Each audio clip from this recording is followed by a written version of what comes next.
di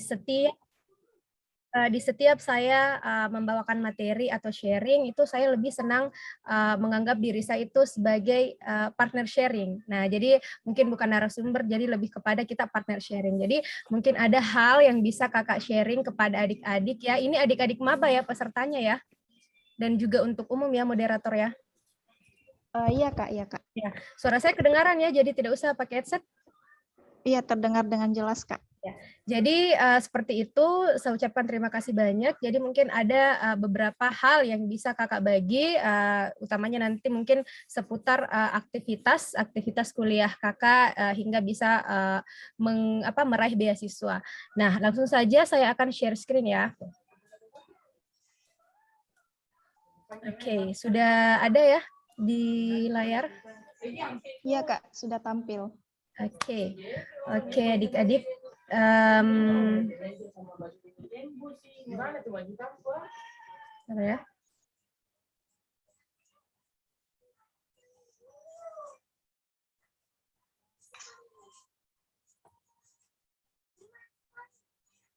Oke, baik adik-adik semuanya, pada kesempatan kali ini di talk show ini saya diberikan amanah oleh panitia untuk membawakan materi itu tentang one step closer to achieve scholarship, atau kalau kita terjemahkan selangkah lebih dekat dengan beasiswa. Nah, kalau berangkat dari sini mungkin saya tampilkan gambar seperti ini biar adik-adik itu bisa ya, juga bisa cepat sarjana, termotivasi begitu. Jadi apa sih yang akan bisa kita lakukan supaya kita bisa dapat beasiswa, bagaimana proses yang sudah kakak jalani hingga bisa dapat beasiswa.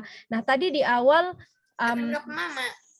jadi kita akan banyak sharing di sini ya. Pasti adik-adik di sini mau nih kuliah tanpa membebani orang tua, mau nih kuliah dengan gratis. Nah, dan itu sudah kakak dapatkan selama kuliah S1 dan sekarang alhamdulillah sudah menempuh kuliah S2 di Universitas Gadjah Mada. Kakak kuliah dengan menggunakan beasiswa bidik misi untuk S1. Jadi saya kuliah dengan beasiswa. Jadi karena keterbatasan kakak itu sendiri berasal dari keluarga yang bisa dikatakan kurang mampu. Jadi S1-nya kakak itu kakak kuliah gratis, dibiayai oleh negara, sama sekali tidak membebani orang tua. 1% pun itu tidak ada. Biaya saya kuliah saya itu pure dari biaya pemerintah. Jadi S1 dengan beasiswa bidik misi, saya S1-nya di Universitas Hasanuddin. Kemudian S2-nya itu dengan beasiswa juga, sekarang S2 dengan beasiswa LPDP di Universitas Gadjah Mada. Nah, namun adik-adik semuanya, teman-teman semuanya, sesuai dengan tema yang kita diangkat oleh panitia, satu langkah lebih dekat dengan dengan beasiswa, untuk bisa meraih beasiswa. Karena bisa dikatakan bahwa bisa mendapatkan beasiswa itu tidak mudah, tidak semudah membalikan telapak tangan. Nah, jadi tentunya kita harus berproses dan berusaha keras untuk mendapatkannya. Jadi seperti itu. Jadi ada proses yang harus kita lalui, ada tahapan yang harus kita lalui untuk mendapatkan beasiswa itu. Nah, di sini nanti kita adik-adik di sini mungkin bisa sharing bagaimana nanti terkait dengan beasiswa bidik misi, beasiswa LPDP itu bagaimana yang sekarang lagi gencar-gencarnya didaftarkan oleh teman-teman yang mau melanjutkan S2. Nah, kita bahas sebelumnya ini yang coret-coret ini dari panitia atau ini ya mungkin ya. Oke, next. Nah, kemudian kita sampai pada pertanyaan, kenapa beasiswa itu penting? Nah, kenapa sih Kak kita harus kuliah dengan beasiswa? Kak, kenapa apa enaknya dapat beasiswa? Nah, sederhananya adalah kalau bisa kuliah dibiayai, kalau bisa kuliah secara gratis, kenapa kita harus bayar? Nah, tapi tidak semua kesempatan untuk mendapatkan beasiswa itu bisa didapatkan oleh semua orang. Tidak mungkin, mustahil orang-orang yang berkuliah sekarang, misalnya di fakultas apa ini, Dek? Fakultas apa? Saya lupa fakultasnya. Umum, Kak. Oh, yang umum ya. Tidak semua orang yang kuliah di Universitas Islam Negeri Alauddin Makassar, di Uni Alauddin itu bisa mendapatkan beasiswa. Tidak. Pasti yang mendapatkan beasiswa adalah orang-orang terpilih, orang-orang yang mempunyai kualitas, orang-orang yang mampu berproses dengan baik. Nah, yang pertama, kenapa beasiswa itu penting? Nah, yang pertama pastinya karena dengan beasiswa itu kita bisa meringankan beban orang tua. Nah, atau kita bisa kuliah secara gratis. Nah, pasti teman-teman di sini berasal dari beberapa latar belakang keluarga yang berbeda. Mungkin kalau orang tuanya, adik-adik di sini adalah orang tua yang bisa dikatakan punya kemampuan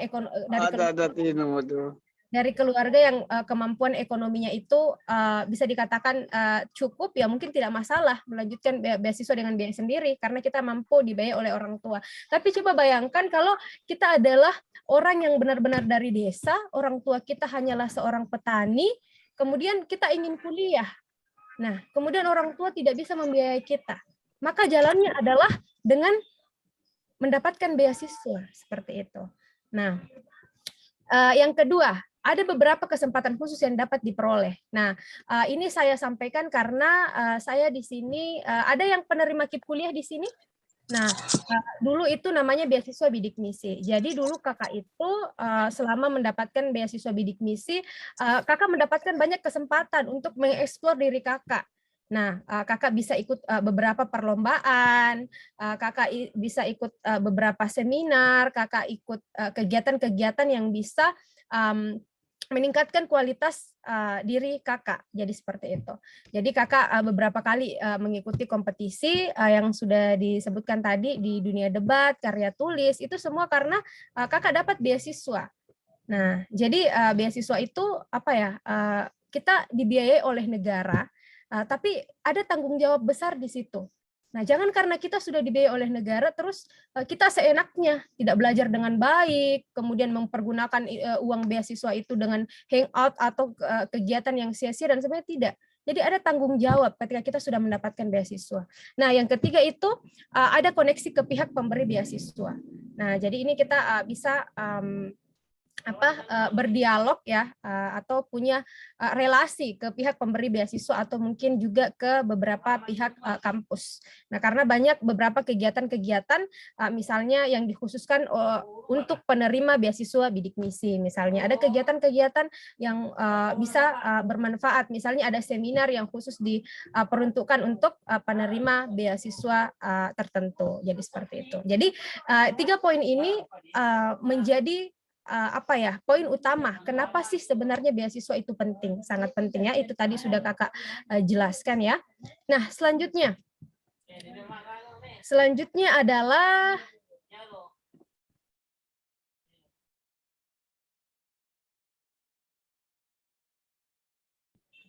nah, ada beberapa bentuk beasiswa. Nah, jadi kalau kita dapat beasiswa itu, yang pertama kalau kakak di bidik misi itu dulu bantuan biaya pendidikan secara penuh.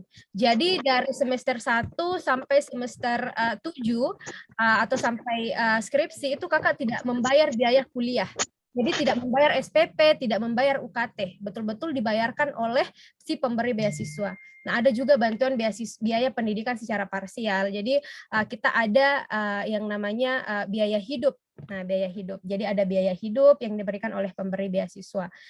Dan itulah yang kakak gunakan selama berkuliah di S1 Universitas Hasanuddin. Nah, untuk S2 ini sendiri ada bantuan biaya penelitian. Jadi semua ditanggung. Dan yang keempat itu ada bantuan pengembangan diri. Jadi terkadang ada dana-dana yang diberikan oleh penerima beasiswa mengikuti kegiatan-kegiatan yang bisa meningkatkan kualitas dirinya kita, entah itu seminar, workshop, untuk mengembangkan kemampuan diri, ikut kompetisi. Jadi itu ada beberapa bantuan. Nah, jadi seperti itu. Kalau untuk bentuk beasiswa itu sendiri. Jadi mendengar hal ini sebenarnya mungkin dalam benak adik-adik, dalam benak teman-teman semua pasti mengatakan, wah enak ya kuliah dengan beasiswa. Sudah kuliah gratis, diberi tunjangan hidup, dan sebagainya. Nah, jadi semoga nanti apa yang kakak sampaikan ini bisa memberikan motivasi adik-adik untuk bisa nanti mendapatkan beasiswa seperti kakak. Siapapun bisa.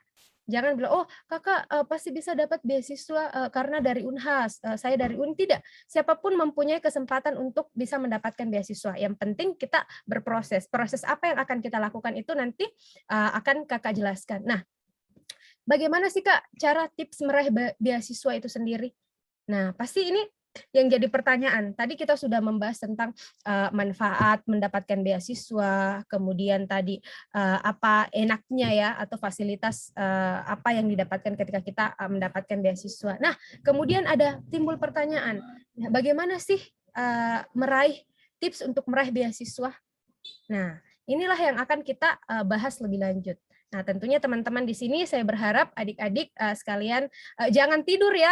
Nanti kalau tidur teman-teman kehilangan kesempatan untuk mendengarkan tips dan trik. Apalagi ini sudah jam 2 ya, jam-jam yang enak untuk tidur. Jadi seperti itu. Tapi saya bersyukur kepada teman-teman yang join pada kesempatan kali ini itu teman-teman adalah orang-orang pilihan. Tidak semua bisa mendapatkan kesempatan untuk mengikuti talk show ini. Mungkin ada yang memilih untuk tidur, apalagi ini weekend ya, waktunya untuk beristirahat. Tapi itu membuktikan bahwa adik-adik di sini, teman-teman semuanya di sini adalah orang-orang pilihan yang insya Allah nantinya akan mendapatkan beasiswa dan bisa melanjutkan pendidikan dengan beasiswa. Amin.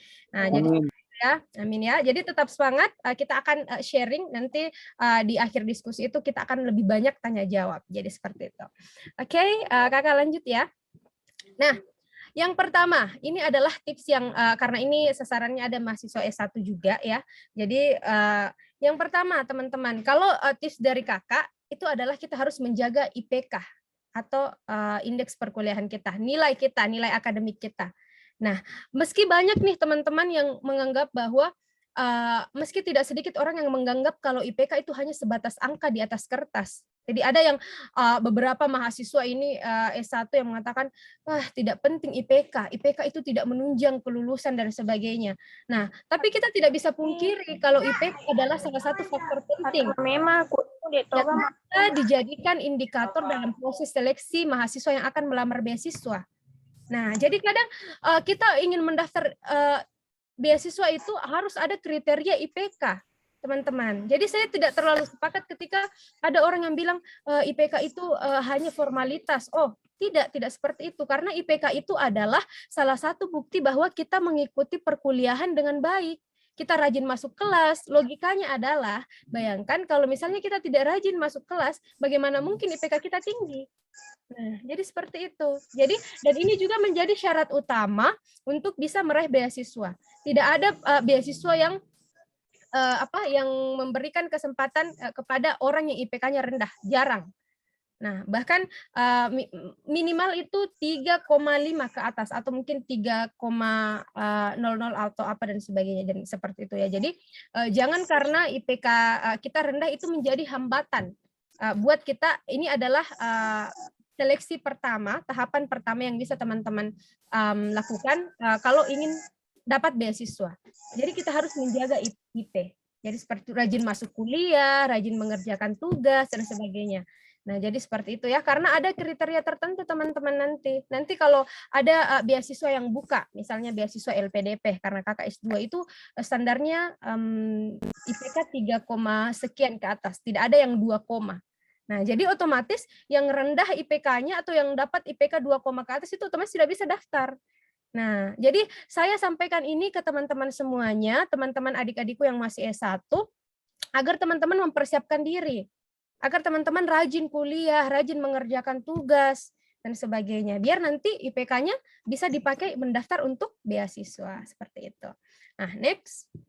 Nah, yang kedua adalah, tips kedua dari kakak adalah kita harus berprestasi. Nah, selain IPK tadi, kenapa kakak mengatakan bahwa selain IPK, faktor prestasi juga menjadi faktor pendukung yang dapat menjadi pertimbangan tersendiri pada saat melamar beasiswa. Nah, karena Ini yang kakak dapatkan ketika kemarin mendaftar, baik itu bidik misi di S1 itu karena ada seleksi wawancaranya bidik misi, atau KIP kuliah saya tidak paham sekarang bagaimana sistemnya. Dulu itu kakak bawa, karena dari SMA itu kakak memang aktif mengikuti kegiatan-kegiatan, kakak bawa sertifikat. Nah, kakak sampaikan ke penerima bidik misi, ke pewawancara bidik misi waktu itu, dia bilang, ih kenapa banyak sekali sertifikat ya? Saya katakan, oh waktu SMA saya Pak, saya beberapa kali mengikuti kegiatan di tingkat provinsi bahkan nasional. Jadi itu salah satu poinnya kita, poin yang membedakan kita dari orang lain, dari orang-orang yang ingin mendaftar. Nah, kalau tidak hanya ingin IPK-nya, tidak hanya sebatas IPK yang tinggi, tapi kita juga harus punya prestasi. Karena banyak nih teman-teman mungkin di luar sana yang yang tidak terlalu aktif di dunia, tidak terlalu punya banyak prestasi tapi IPK-nya tinggi. Nah, jadi poin prestasi ini adalah salah satu poin penting. Jadi selain IPK, faktor prestasi juga menjadi faktor pendukung yang dapat menjadi pertimbangan tersendiri pada saat melamar beasiswa. Kakak ditanya kemarin juga pada saat S2, apa bedanya lulusan terbaik dan lulusan berprestasi? Karena kakak di akhir itu mendapatkan, alhamdulillah mendapatkan predikat sebagai lulusan berprestasi. Nah, selain itu, selain prestasi kita juga harus punya kemampuan public speaking yang baik. Nah, public speaking dan menulis juga terkadang jadi indikator yang mempengaruhi keputusan pemberi beasiswa. Nah, jadi seperti itu. Jadi selain prestasi, kita harus juga punya kemampuan public speaking yang baik, kemampuan berbicara di depan umum. Nah, bayangkan teman-teman kalau teman-teman saat ini tidak belajar mulai dari sekarang bagaimana cara untuk berbicara di depan umum, bagaimana nanti kalau teman-teman mau diwawancara. Nah, jadi usahakan teman-teman mulai sekarang perbaiki kemampuan public speaking-nya teman-teman dengan cara yang sangat sederhana. Tidak mesti jadi pembicara di beberapa kegiatan dulu, mungkin cukup di kelas. Ketika ada yang bertanya, ketika dosen bertanya, kita jawab. Nah, itu adalah salah satu cara untuk melatih kemampuan public speaking kita. Nah, selain itu kemampuan menulis juga, ikutlah kegiatan-kegiatan atau organisasi yang bisa mendukung kemampuan menulis teman-teman. Nah, ini poin yang kedua. Nah, yang ketiga ini juga penting teman-teman, organisasi. Nah, jadi kenapa organisasi ini penting? Saya ingin bilang ke teman-teman, jangan hanya mengejar IPK ketika kuliah, karena di masa perkuliahan itu adalah masa terbaik bagi kita untuk bisa berproses. Nah, jadi seperti itu. Jadi jangan sia-siakan masa kurang lebih selama 4 tahun. Nah, hanya untuk masuk kuliah terus pulang, atau karena sekarang masih kuliah online, nge-Zoom pagi, setelah itu kerjakan tugas selesai, tapi ikut organisasi. Nah, kenapa organisasi ini penting teman-teman? Karena dalam organisasi itu kita akan mendapatkan koneksi. Dalam organisasi dapat ini membantu seseorang yang hendak melamar untuk sebuah beasiswa. Nah, selain itu, rekomendasi organisasi juga dapat menjadi pertimbangan tersendiri untuk menunjukkan kita sebagai mahasiswa yang aktif. Nah, jadi tidak hanya ditanya pada saat kita ingin melamar beasiswa, kita tidak hanya ditanya persoalan tentang berapa IPK-nya, misalnya. Tapi kita akan ditanya juga selain kuliah, aktivitas apa lagi yang kita lakukan. Nah, masa kalau misalnya berapa IPK-nya, apa organisasinya saat kuliah kemarin, tidak ada Bu. Itu pasti pemberi beasiswa akan mempertimbangkan, wah ternyata mahasiswa ini adalah bukan orang yang aktif.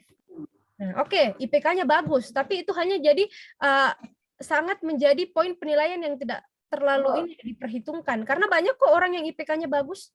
Apa yang membedakan diri kita dengan orang lain? Nah, misalnya IPK-nya bagus, organisasinya juga mantap, aktif di organisasi, banyak mengikuti kegiatan-kegiatan dan sebagainya. Itu poin pentingnya teman-teman, jangan hanya menjadi mahasiswa yang kupu-kupu, kuliah pulang, atau menjadi mahasiswa yang punang-punang, kuliah nangkring, kerjaannya nongkrong saja, tanpa ikut organisasi, nongkrong tidak jelas, hangout dan sebagainya. Jadi seperti itu ya. Oke, next. Nah, selanjutnya adalah ketimbang sekedar kuliah masuk kelas, ada banyak pilihan atau aktivitas yang dapat kita lakukan teman-teman pada masa menjadi mahasiswa. Nah, kita tidak hanya berburu prestasi ataupun juga berorganisasi, namun juga ada program seperti menjadi sukarelawan dan kegiatan-kegiatan lainnya. Nah, kemarin teman-teman saya sempat ditanya apa prestasi terbesarmu. Dan kakak tidak jawab soal prestasi tentang oh saya pernah juara karya tulis, saya pernah juara debat dan sebagainya. Kakak tidak bilang itu sama pemberi beasiswa. Kakak tidak bilang itu. Yang kakak justru tonjolkan adalah kegiatan sosial yang kakak lakukan. Nah, karena kakak dari Sulbar kemarin, kalau yang tahu Mamuju, nah Mamuju itu kakak menjadi relawan di sana. Nah, kemudian saya bilang, saya menjadi relawan pada saat Sulawesi Barat gempa. Terus pewawancaranya nanya, kenapa kamu menganggap bahwa itu prestasi terbesarmu? Nah, saya bilang, karena menurut saya prestasi terbesar itu tidak hanya diukur ketika kita mendapatkan piala, ketika kita mendapatkan penghargaan sebagai duta A, duta B, tapi prestasi yang utama itu adalah ketika kita bisa mampu bermanfaat untuk orang lain. Nah, karena kalau saya bilang prestasi juara A, juara B dan sebagainya itu pasti juga orang-orang punya kelebihan itu. Banyak pelamar beasiswa yang punya prestasi. Tapi kalau ada poin tersendiri, kita aktif di kegiatan sosial, kita aktif berbagi manfaat kepada sesama, itu adalah poin plus menurut saya. Jadi prestasi yang baik itu bukan hanya ketika kita menjadi juara, menjadi juara kemudian mendapat penghargaan, tapi yang terpenting adalah kita bisa bermanfaat untuk orang lain. Jadi itu yang kakak tonjolkan pada saat itu. Nah, oke, next. Jadi teman-teman kalau ada kegiatan sosial sekarang bisa teman-teman mungkin terjun di sana. Banyak kok organisasi-organisasi. Ini sekedar gambar, kakak pernah menjadi relawan pendidikan di desa yang tidak ada listriknya sama sekali. Nah, kakak mengajari anak-anak di sana, itu kan bagian dari kontribusi juga. Jadi kalau teman-teman tidak mampu berprestasi dalam dunia lomba, teman-teman bisa punya prestasi dalam dunia relawan, seperti itu. Jadi ada banyak cara untuk kita berprestasi, teman-teman ya. Jangan persempit, oh harus ikut lomba saja Kak, tidak. Oh harus IPK-nya bagus Kak, tidak. Nah, banyak ya. Kemudian, nah ini yang penting teman-teman. Akhirnya, mari kita berproses dengan baik di kampus. Karena kenapa? Kampus adalah sarana membentuk pola pikir kritis dan rasional. Nah, jadi tidak semua orang diberikan kesempatan untuk bisa mengenyam pendidikan seperti adik-adik. Masih banyak lulusan SMP, SMA yang harus menganggur karena mungkin orang tuanya tidak dapat biaya atau mungkin tidak lulus masuk perguruan tinggi negeri yang difavoritkan, masuk universitas yang diimpikan. Nah, maka adik-adik di sini adalah orang-orang yang beruntung. Nanti kakak tampilkan datanya, seberapa beruntungnya teman-teman yang hadir yang menjadi mahasiswa hari ini. Nah, makanya kalau kita tidak memanfaatkan kesempatan itu akan sia-sia. Manfaatkan kampus sebagai tempat untuk belajar dengan baik. Nah, jadi seperti itu. Karena banyak sekali yang mau masuk PTN tapi belum rezekinya mungkin, atau biayanya kurang, atau mungkin tidak karena memang tidak lolos. Nah, jadi seperti itu. Jadi manfaatkan ya. Nah, bagaimana cara memanfaatkannya, Kak?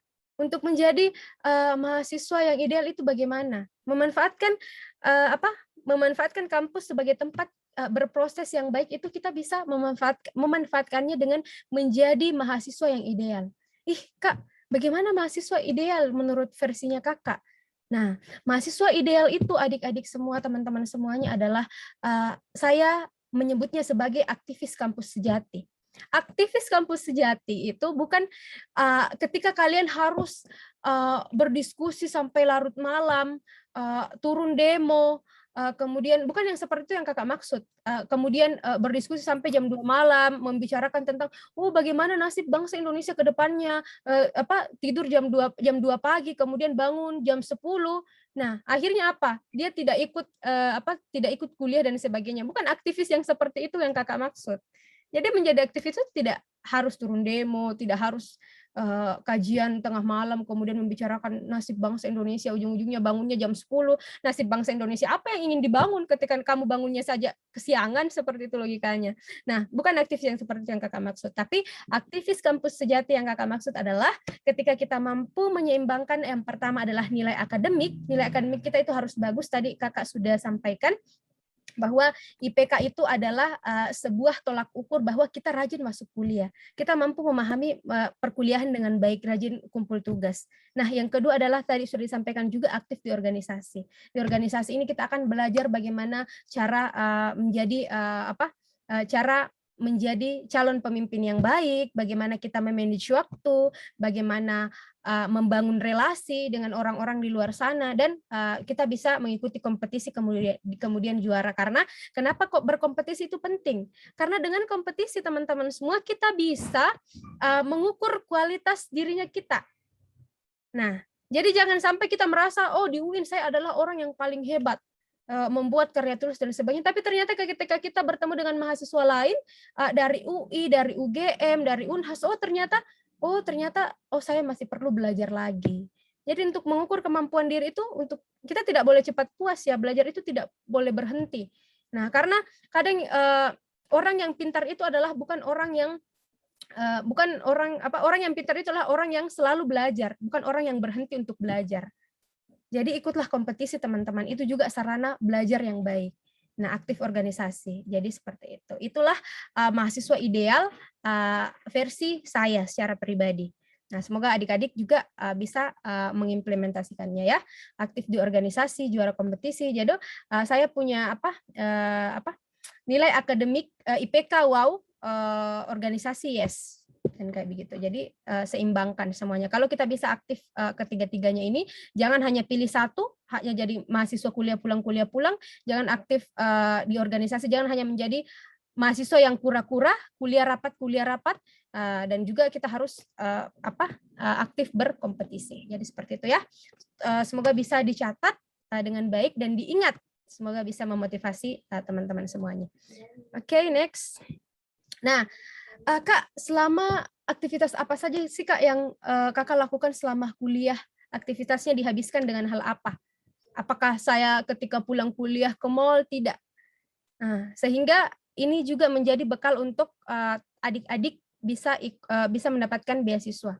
Nah, karena nanti kita akan ditanya semasa kuliah dulu, semasa S1 dulu apa yang dilakukan? Oh, saya bilang, saya di CV saya cantumkan, saya pernah ikut kegiatan ini. Oh, bentar ya, teman-teman, saya minum dulu. Oke. Oke, izin minum ya. Kakak pernah mengikuti lomba, kemudian berorganisasi. Kakak juga aktif menulis di media. Kakak pernah menulis di media, ini di Koran Fajar, Makassar, dan kakak juga menghasilkan karya. Jadi kakak ada novel, kemudian itu novelnya waktu itu Hari Dibedah di Kampus. Ini novel Cinta Dalam Naungan Tuhan. Jadi kakak selain menyeimbangkan akademik, menyeimbangkan kegiatan organisasi, kakak juga aktif menulis. Karena itu tadi, ini akan menjadi salah satu penilaian khusus bagi teman-teman yang ingin mendaftar beasiswa. Sehingga kita, kalau kita kembali ke tema adalah selangkah lebih dekat dengan beasiswa. Nah, jadi ini bisa semua cara-cara yang bisa kita lakukan biar bisa selangkah lebih dekat dengan beasiswa. Nah, next. Nah, kakak juga biasa menjadi pembicara dalam beberapa event, webinar maupun diskusi. Nah, jadi untuk membagikan beberapa hal yang kakak tahu untuk sharing ke teman-teman semuanya, saya biasa menjadi pembicara, baik itu MC, event, seminar dan sebagainya, diskusi literasi, dan itu juga menjadi salah satu poin karena kakak punya jargon atau moto itu mendebar manfaat dan menginspirasi orang seluas-luasnya. Jadi kakak aktif membagikan apa yang kakak tahu, bukan mengguru ya, seperti saat ini saya sudah bilang di awal tadi, kita kakak tidak merasa jauh lebih hebat dari teman-teman di sini, tidak. Tapi di sini mungkin ada hal yang bisa saya sharing ke teman-teman, kemudian bisa menginspirasi teman-teman, kemudian bisa dijadikan bekal untuk bisa mendapatkan beasiswa seperti kakak juga. Karena kita semua punya kesempatan yang sama untuk mendapatkan beasiswa. Yang membedakan adalah mungkin prosesnya kita. Jadi seperti itu. Oke, next. Nah, kemudian dari beberapa yang kakak lakukan tadi, karena kakak konsisten menjaga nilai IPK agar tetap bagus, kemudian kakak aktif di organisasi, ikut lomba, kemudian di akhir kakak mendapatkan IPK 3,94, itu kalau di Unhas itu cum laude, kemudian masa studi 3,5 tahun, dan kakak itu kuliah 7 semester. Jadi kalau normalnya itu kita kuliah 8 semester, kalau kakak itu kuliah 7 semester. Semua pasti bisa, yang penting kita mau berusaha dan kemudian rencanakan di awal. Nah, jadi pada saat saya masuk kuliah, saya memang menulis di pohon harapan, saya punya pohon harapan, di situ saya tuliskan bahwa saya ingin menjadi lulusan berprestasi.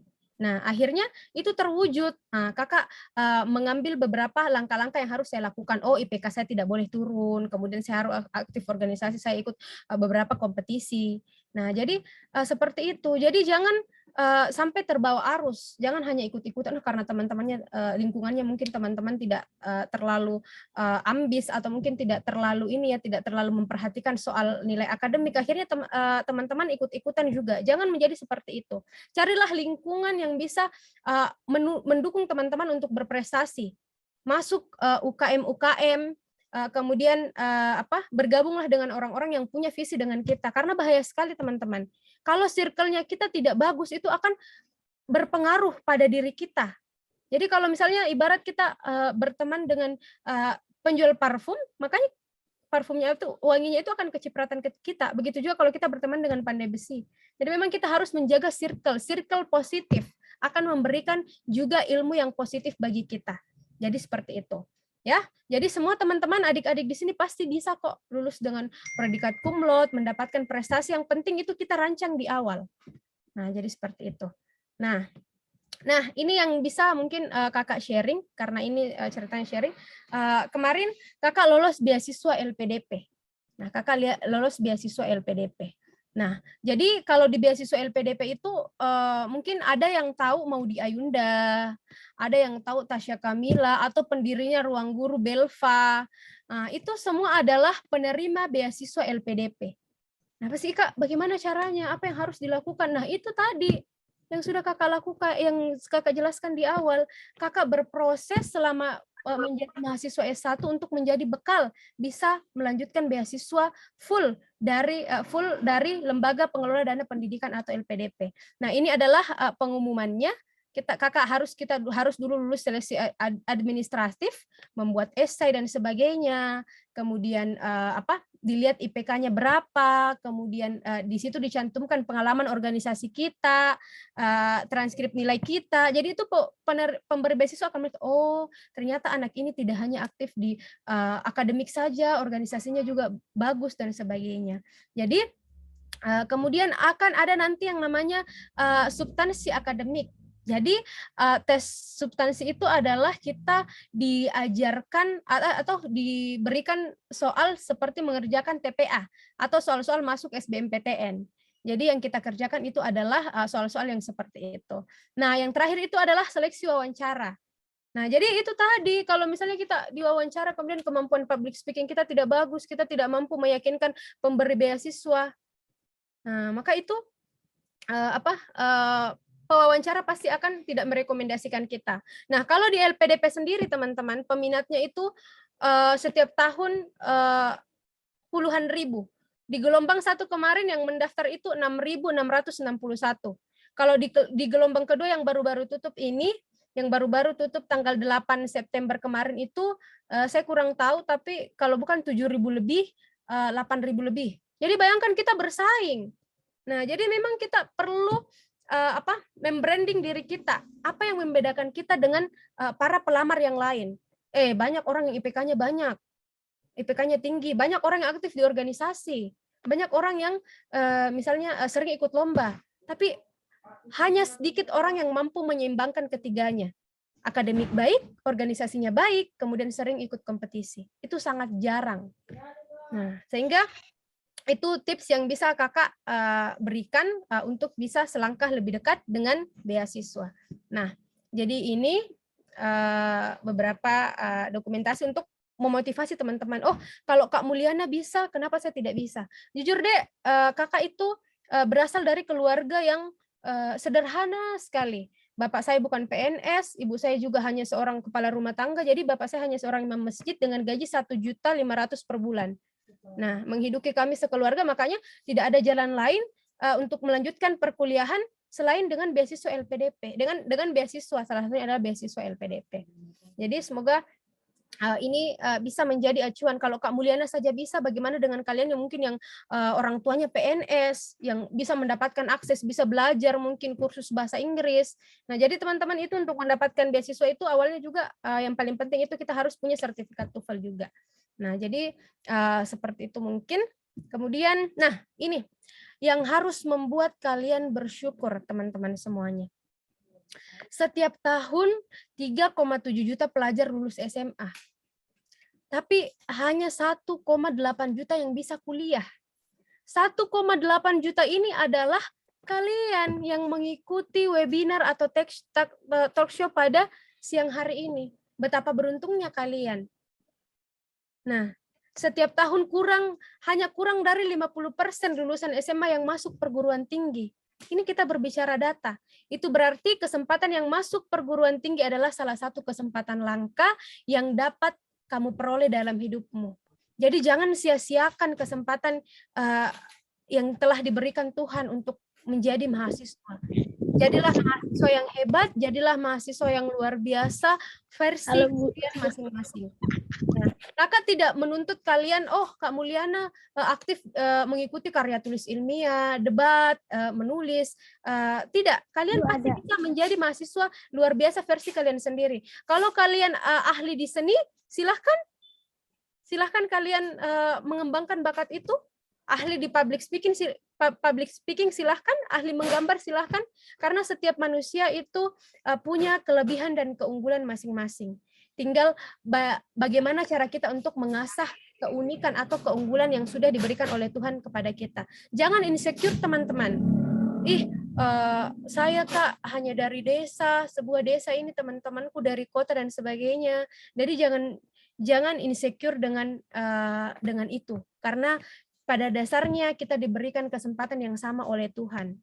Yang membedakan kita adalah ada orang yang bisa berproses dengan baik, ada yang tidak mampu memanfaatkan waktu tersebut untuk berproses dengan baik. Nah, jadi seperti itu. Manfaatkan dengan baik kesempatan ini. Jadi mungkin teman-teman baru tahu, beruntungnya saya jadi mahasiswa. Iya, beruntung memang, karena tidak semua bisa menjadi mahasiswa. Nah, dan teman-teman semua ini di sini yang akan menjadi agen perubahan dalam masyarakat. Nah, jadi seperti itu, manfaatkan, belajar dengan baik. Nah, oke, next. Nah, ada banyak beasiswa yang bisa kita raih, teman-teman. Nah, kalau di S1 itu ada beasiswa pemerintah. Ini yang sudah Kakak raih, beasiswa bidik misi atau KIP kuliah. Kemudian ada beasiswa Bappenas, beasiswa LIPI, dan beasiswa LPDP. Jadi Kakak sudah mendapatkan beasiswa bidik misi, beasiswa LPDP juga demikian. Ada beasiswa swasta juga. Jadi kalau tidak ada dapat beasiswa pemerintah, ada BCA, BRI, Jarum, XL, Astra, dan sebagainya. Nah, teman-teman yang mungkin mau ke luar negeri itu bisa mendapatkan juga beasiswa LPDP. Nah, beasiswa LPDP, bisa juga LPDP ada yang luar negeri, bisa juga ada beasiswa dari negara tertentu, ada beasiswa Amerika Serikat, ada beasiswa Inggris, ada dari Irlandia, Kanada, Australia, dan negara maju lainnya. Ada beasiswa yayasan juga. Kalau sekarang itu di Makassar yang tren itu sepertinya ada beasiswa Yayasan Haji Kalla. Jadi ada juga Yayasan Tunas Unggul Bangsa, ada beasiswa RK, Rumah Kepemimpinan, ada beasiswa KSE, Karya Salemba 4, ada Tanoto Foundation.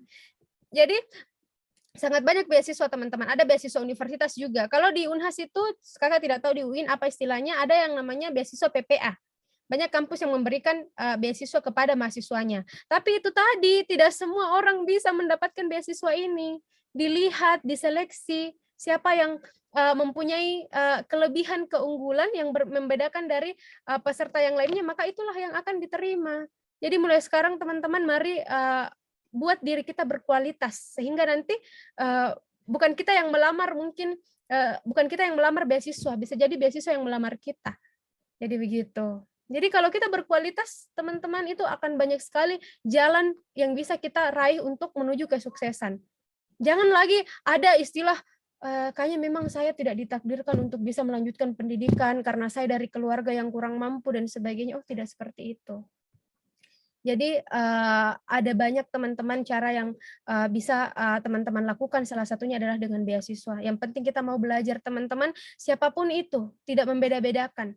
beasiswa itu tidak akan melihat latar belakang keluarga kita dan sebagainya, kamu anaknya pejabat dan sebagainya, tapi betul-betul kita diseleksi. Siapa yang punya kualitas, maka itulah yang akan lolos. Kalau kemudian ada juga beasiswa kerjasama, ini beasiswa daerah exchange dan sebagainya. Jadi teman-teman banyak ya beasiswa ya, tinggal kemampuan teman-teman untuk mencari tahu. Nah beasiswa itu tidak datang sendiri teman-teman. Tidak mungkin beasiswa datang kepada teman-teman, "Hei lamar Kak, saya beasiswa bidik misi atau saya beasiswa LPDP. Saya kamu mau tidak daftar saya?" Tidak. Tapi kita yang harus cari tahu, buka-buka website, buka-buka Instagram yang memang memuat info-info beasiswa. Nah, jadi mulai sekarang harus memang cari tahu, banyak itu teman-teman, cari tahu proses seleksinya bagaimana. Nah, Kak, terus apa yang harus saya lakukan sekarang, Kak? Nah, kemudian kita yang harus kita lakukan sekarang adalah kita harus reset niat baik. Nah, kita harus punya tekad yang luar biasa. Menjadah-wajadah, barang siapa yang bersungguh-sungguh maka ia akan berhasil. Tidak ada orang yang berhasil sampai sekarang teman-teman yang bisa mendapatkan beasiswa tapi kerjaannya adalah tidur, main game online, nonton film Korea. Tanyakan kepada saya siapa yang bisa lolos LPDP kalau melakukan kegiatan-kegiatan yang tidak produktif seperti itu. Hanya main Mobile Legends, mabar dan sebagainya, atau mungkin nonton drama Korea berjam-jam. Tidak. Yang bisa lolos menerima beasiswa itu adalah yang punya tekad dan kemauan yang luar biasa. Yang belajar dengan baik, yang IPK-nya bagus dan sebagainya. Kemudian kita harus tahu tujuan kita apa sebenarnya. Ya, tujuan kita untuk mendapatkan beasiswa untuk mengembangkan ilmu pengetahuan misalnya. Saya ditanya kalau kenapa kamu Liana mau melanjutkan S2 dengan beasiswa, ya karena saya mau jadi dosen atau jadi praktisi, maka harus lanjut S2. Kita harus banyak belajar, tadi sudah dibahas, kita harus berpikir kritis, kita harus cari partner atau mentor. Nah, jadi seperti ini teman-teman. Jadi saya partner mendapatkan belajar beasiswa itu adalah teman-teman saya yang teman-teman lomba saya. Jadi saya sering sharing dengan teman-teman lomba saya tersebut. Kemudian saya cari mentor, senior-senior saya yang bisa membimbing saya untuk mendapatkan beasiswa. Dan yang terakhir adalah jangan lupa ibadah. Nah, karena kalau sejauh apapun kita telah belajar, kita sudah belajar berjam-jam dan sebagainya, tapi kalau kita tidak beribadah, tidak ingat pada Allah, jadi hasilnya nol, jadi seperti itu. Karena kita manusia ini hanya berusaha, hanya hanya merencanakan. Selebihnya adalah ada di tangan yang maha menentukan, yaitu Allah Subhanahu wa Ta'ala. Nah, jadi ketika kita sudah belajar dengan baik, kemudian ikhtiar, berusaha dengan keras, ya kita mungkin bilang, ya Allah segala usaha sudah saya lakukan untuk bisa lolos LPDP ini. Saya sudah belajar dengan baik, saya sudah mengupayakan segala kemampuan saya, selebihnya engkaulah yang menentukan. Karena rezeki orang beda-beda teman-teman. Bahkan kemarin banyak orang pada saat tes beasiswa LPDP itu, banyak orang yang nilainya lebih tinggi dari saya. Tapi ternyata dia tidak direkomendasikan oleh pewawancara. Nah, jadi bayangkan itu seleksinya LPDP teman-teman, meskipun nilai kita sesuai dengan passing grade, tapi kalau misalnya pewawancara tidak merekomendasikan, maka itu tidak diloloskan. Jadi berdoa, jadi itu sangat penting juga, itu poin utama. Nah, karena ya kita hanya sebagai hamba begitu, jadi memang kita harus banyak-banyak berdoa, beribadah, dan jangan lupa juga minta doa orang tua. Oke. Nah, ini mungkin quotes untuk adik-adik semuanya. Teruntuk kalian yang sedang berjuang, capek boleh.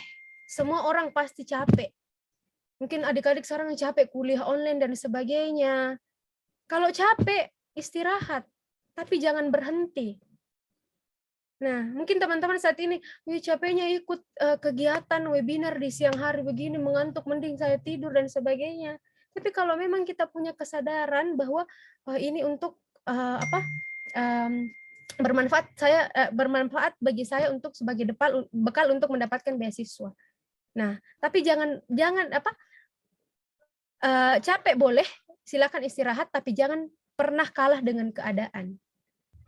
Nah, jangan menyerah begitu. Saatnya anak muda mau berdampak, kaum rebahan, mari beri perubahan.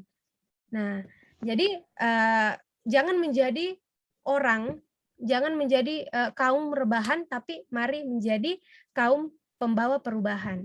Jadi seperti itu teman-teman ya. Ini semoga quotes ini bisa memotivasi. Semua orang pernah capek. Mungkin sementara mengikuti seleksi beasiswa yang panjang prosesnya pasti capek. Silakan istirahat, ambil jeda. Tapi jangan berhenti. Jangan pernah kalah dengan keadaan. Seperti itu ya.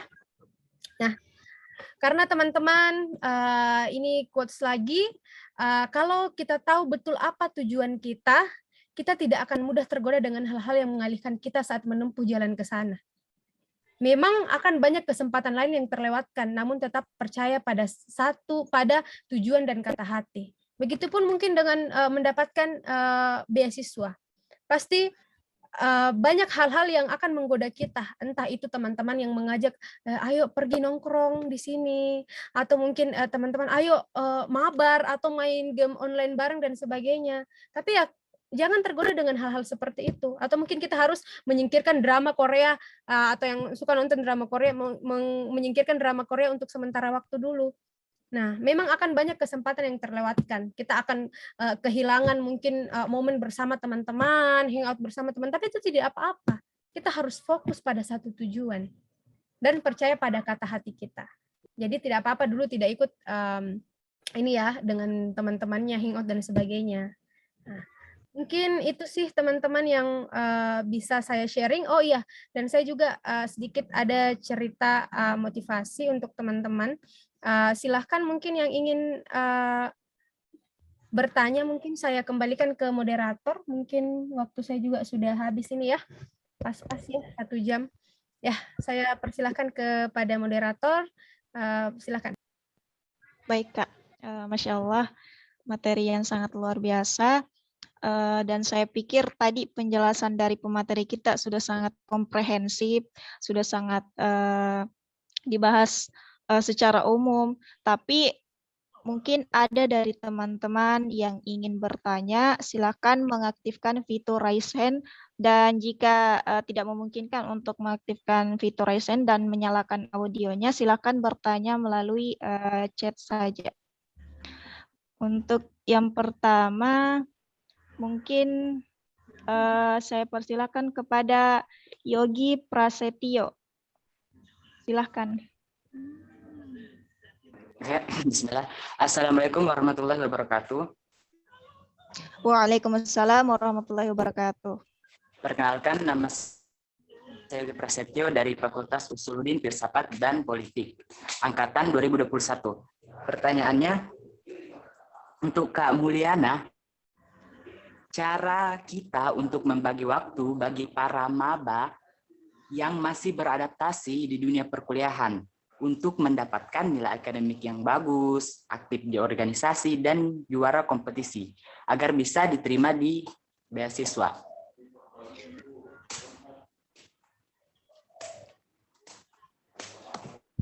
Insya Allah pertanyaannya. Sudah, Kak. Oh iya. Di mana pertanyaannya mungkin seputar bagaimana cara memanajemen waktu untuk maba ini Kak, agar perkuliahan, organisasi, dan juga aktif mengikuti lomba itu bisa sejalan Kak, bisa seimbang. Kepada Kak Mulyana, oh, langsung dijawab ya? Kak. Oh, langsung dijawab, saya kira iya, Kak. Oh, oke. Iya Kak. Bagaimana cara membagi waktu ya teman-teman terkait dengan ini manajemen waktu ini sebenarnya tergantung dari diri kita sendiri sebenarnya, karena setiap orang punya manajemen waktu yang berbeda-beda. Nah, kalau ditanya sama kakak, bagaimana dulu semasa kuliah Kak, kenapa bisa kuliahnya cepat selesai padahal aktif organisasi, kemudian ikut juga banyak lomba, bagaimana caranya? Waktu maba apa yang kakak lakukan? Jadi seperti itu. Nah mungkin ya, jadi yang harus kita lakukan itu yang pertama adalah kita harus mampu membedakan yang mana kegiatan yang mana kegiatan yang penting mendesak. Mungkin ini teman-teman sudah dapatkan, yang penting mendesak, tidak penting mendesak, penting tapi tidak mendesak, dan tidak penting dan tidak mendesak. Nah, jadi ini perlu teman-teman. Nah, misalnya kalau tadi namanya yang bertanya itu Yogi ya. Nah, saya waktu maba itu ini sharing ya. Waktu maba itu saya memang bisa dikatakan Senin sampai Jumat itu memang kakak aktif kuliah. Nah, Karena kakak percaya bahwa kakak harus memenuhi target di awal itu, Dek. Di awal semasa kuliah itu kakak punya target. Kakak punya target memang ingin IPK-nya tinggi. Nah, sehingga saya harus rajin masuk kuliah. Nah, kemudian hari Sabtu dan Minggu itu adalah mungkin waktu untuk beristirahat ya, tapi kakak gunakan itu untuk mengikuti organisasi. Nah, jadi yang pertama itu harus pandai membagi waktu, yang mana kegiatan yang penting mendesak, tidak penting mendesak, kemudian penting tapi tidak mendesak, dan tidak penting dan tidak mendesak. Nah, misalnya kalau kita sudah sudah mampu memeta-metakan hal tersebut, misalnya kegiatan organisasi sebenarnya ini dia tidak terlalu penting, dia penting tapi tidak terlalu mendesak. Yang lebih mendesak itu adalah tugas kuliah. Nah, misalnya, ya maka lakukan dulu yang utama adalah ini, kerjakan tugas kuliah dulu. Nah, kemudian yang tidak penting dan tidak mendesak, contohnya apa? Yang tidak penting dan tidak mendesak itu adalah contohnya hangout. Misalnya hangout dengan teman-teman, mabar, nonton di bioskop, itu adalah kegiatan yang tidak terlalu penting dan tidak mendesak. Jadi silakan skip. Nah, kalau mungkin bisa ditiru, tadi kakak sudah sampaikan di awal bahwa kakak punya yang namanya pohon harapan. Nah, jadi di situ kakak tuliskan harapan-harapan, misalnya di semester 1 itu saya harus ikut kegiatan ini. Kemudian di semester selanjutnya itu saya harus mengikuti kompetisi ini. Apa yang harus saya lakukan? Nah, jadi itu semua sudah terstruktur. Nah, sudah ada jadwalnya.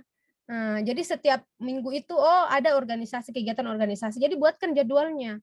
Nah, sehingga pasti kita tidak keteteran. Nah, karena banyak ini teman-teman, ini juga sangat penting bagi mahasiswa baru. Jangan karena kakak bilang organisasi itu penting, sehingga kalian hanya kalian terpaku dengan organisasi saja, sehingga menyampingkan akademik. Ini dan ini banyak yang terjadi. Banyak orang yang lebih takut dengan seniornya di organisasi daripada takut tidak mengerjakan tugas. Padahal sebenarnya tugas kita mahasiswa apa? Ya berkuliah. Nah, jadi saya tidak terlalu sepakat dengan orang yang mengatakan bahwa lebih loyal di organisasi dan melupakan kegiatan akademik. Tidak seperti itu. Bukan mahasiswa ideal itu yang namanya. Nah, jadi itu ya, Yogi ya. Harus pandai membagi waktu yang dengan mampu membedakan dipetakan tadi 3 hal itu. Kemudian yang kedua adalah mungkin fokus pada tujuan. Nah, fokus pada tujuan. Kalau kita fokus pada tujuan ya setiap semester itu pasti kita punya target. Dan untuk mencapai target itu kita perlu melakukan hal-hal untuk mencapai target. Ibarat visi, kita perlu beberapa misi untuk mencapai satu visi. Nah, jadi seperti itu. Jadi jadwalkan memang dengan baik. Nah, dan harus konsisten mematuhi jadwal itu. Nah, jangan gampang terdistraksi dengan hal-hal yang bisa mengganggu fokusnya kita. Nah, jadi seperti itu. Oke, makasih. Itulah tadi jawaban dari pertanyaan Saudari Yogi. Sebelum saya melanjutkan ke pertanyaan kedua, saya kembalikan dulu kepada saudara penanya. Bagaimana? Apakah sudah dipahami atau masih ada tanggapan? Bagaimana Saudara Yogi? Sudah paham ya? Ya, sama. Jelas. Oke, Terima baik. kasih. Kita beralih ke penanya kedua kepada Saudara Tri Nur Akbar. Saya persilahkan.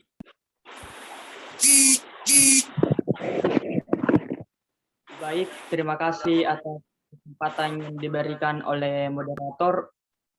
Pertanyaan saya Tri Nur Akbar dari jurusan Pendidikan Fisika Fakultas Tarbiyah dan Keguruan. Terima kasih atas pertanyaan Kak. Pertanyaan saya di sini untuk Kak Mulyana Mursalim SH. Jadi pertanyaan saya di sini tentang berprestasi. Setiap orang berprestasi tentu kan mempunyai kepercayaan diri yang sangat tinggi Kak. Di sini kayaknya kebanyakan dari seseorang itu mempunyai kepercayaan diri yang kurang. Nah, bagaimana caranya ikut dalam berorganisasi, kemudian meningkatkan kepercayaan diri kita atau rasa insecure kita kepada orang lain. Sekian dan terima kasih. Assalamualaikum warahmatullahi wabarakatuh. Waalaikumsalam warahmatullahi wabarakatuh. Jadi pada intinya pertanyaan dari Tri Nur Akbar ini menanyakan terkait bagaimana cara kita meningkatkan rasa percaya diri kita serta bagaimana meminimalisir tingkat insecure yang sering kita alami, Kak. Kepada Kak Mulyana saya persilakan. Ya, ini pertanyaan yang banyak ditanyakan juga oleh adik-adik maba ya. Terima kasih pertanyaan yang menarik dari Tri Nur angkatan 2021 juga ya. Ya, pertanyaan yang menarik. Nah, jadi bagaimana cara untuk melatih kepercayaan diri atau meningkatkan kepercayaan diri. Nah, jadi itu tadi Kakak sudah sampaikan pada saat membawakan materi bahwa kepercayaan diri itu sebenarnya muncul ketika kita sadar atau ketika kita percaya bahwa kita adalah orang yang mampu, orang yang punya kemampuan. Nah, jadi terkadang seperti ini. Kalau misalnya kita ingin mengikuti sebuah kompetisi, misalnya, kemudian kita lihat lawan kita di situ. Atau mungkin bukan jangan kompetisi deh, ketika kita ingin mendaftarkan beasiswa. LPDP pasti kalau misalnya kita tahu awardee dari LPDP itu sendiri, kalau teman-teman share apa awardee dari LPDP itu, pasti tahu Maudy Ayunda, pasti tahu Belva Devara dan sebagainya, kemudian Tasya Kamila yang yang sudah terkenal dengan prestasinya. Pasti kalau kita lihat bahwa kayaknya memang apakah saya bisa seperti mereka begitu ya. Jadi yang pertama itu kita harus percaya bahwa saya juga punya keunggulan. Nah, kita harus percaya pada potensi diri kita terlebih dahulu, Tri Nur Akbar, bahwa mungkin kalau saya mungkin punya misalnya kita insecure karena bahasa Inggris kita tidak seperti Maudy Ayunda. Ini lebih kepada contoh ya, bahasa Inggris kita tidak seperti Maudy Ayunda yang sangat bagus. Kalau ya saya wajar insecure ya, karena bahasa Inggris saya tidak terlalu bagus, tapi saya punya saya punya sesuatu yang unik. Dan yang unik itu adalah, yaitu saya punya prestasi, nilai IPK saya bagus, kemudian saya bisa berbicara di depan umum. Nah, jadi untuk bagaimana yang insecure dulu lah, untuk bagaimana cara untuk menghilangkan rasa insecure itu adalah karena kita harus percaya dulu pada kemampuan diri kita sendiri. Nah, kalau mungkin orang lain menganggap bahwa pasti tidak bisa, dia tidak punya prestasi dan sebagainya, tapi kita harus buktikan.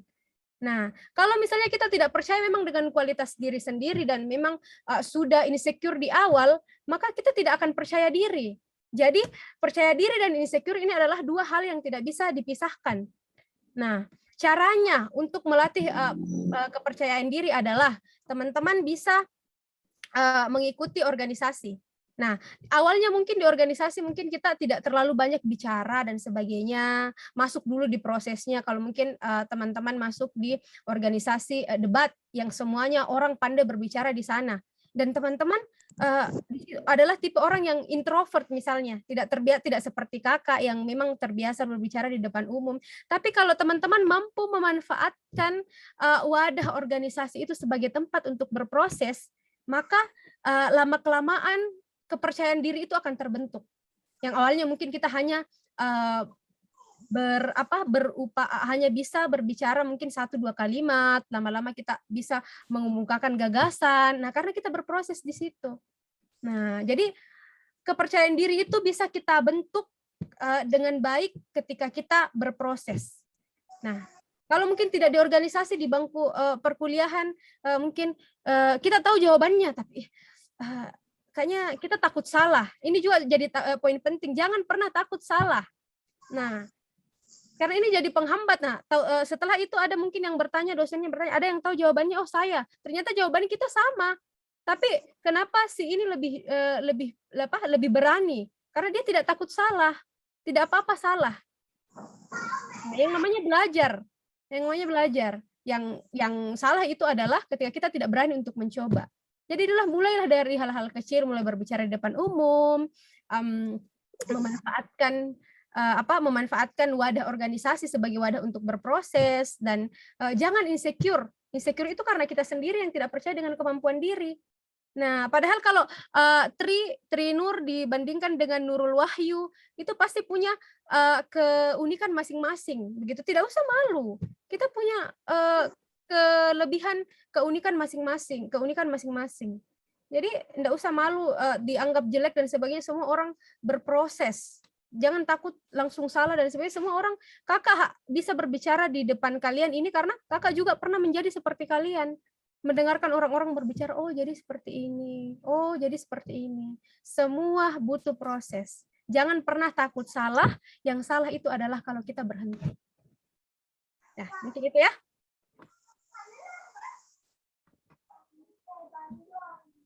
Silakan, moderator. Masya Allah. Selanjutnya saya kembalikan kepada penanya, bagaimana? Apakah sudah dipahami ataukah ada sanggahan? Alhamdulillah, Kak. Sudah jelas. Baik. Kita menuju ke pertanyaan selanjutnya.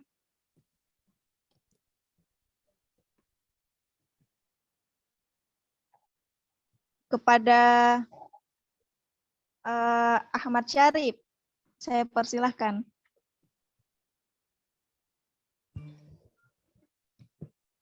Ahmad Syarif. Oh ya Kak. Ya. Baik. Bismillahirrahmanirrahim. Assalamualaikum warahmatullahi wabarakatuh. Waalaikumsalam warahmatullahi wabarakatuh.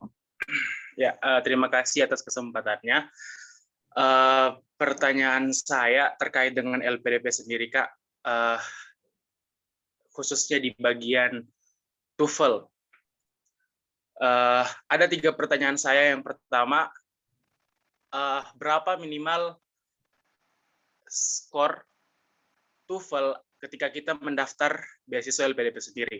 Yang kedua, apakah ketika kita mengikuti tes TOEFL yang diadakan oleh instansi terkait yang gratis, apakah bisa digunakan untuk pendaftaran LPDP sendiri? Dan yang ketiga, apakah sesudah ini ada mentoring, Kak? Itu saja, Kak. Syukron. Assalamualaikum warahmatullahi wabarakatuh. Waalaikumsalam warahmatullahi wabarakatuh. Pertanyaan yang menantang. Jadi kayaknya ini bukan maba ya, karena sudah menanyakan LPDP ya, moderator ya. Terberapa Angkatan 18, Kak. Oh ya, Angkatan sudah 18. Ya, sudah mau selesai. Nah, jadi Iya, memang ya, sementara pertanyaannya yang mana maba dan yang mana mahasiswa baru dan mahasiswa yang lumayan tua ya. Iya, Kak, iya. Okay. Mungkin langsung dijawab saja, Kak. Saya persilahkan. Iya, terima kasih Ahmad Syarif atas pertanyaannya, Dek. Nah, kalau untuk beasiswa LPDP, sebenarnya persoalan TOEFL itu teknis sekali. Kalau misalnya TOEFL itu ada beberapa jalur. Nah, jadi kalau LPDP itu ada beberapa jalur.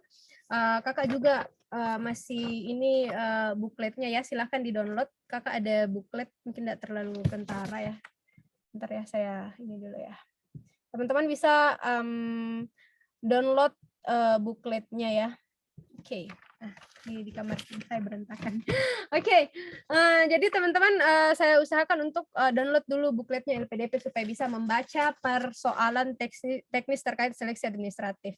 Nah, jadi untuk skor TOEFL itu sendiri ada atau jangan skor TOEFL dulu ya, Kakak mau bahas jalurnya dulu.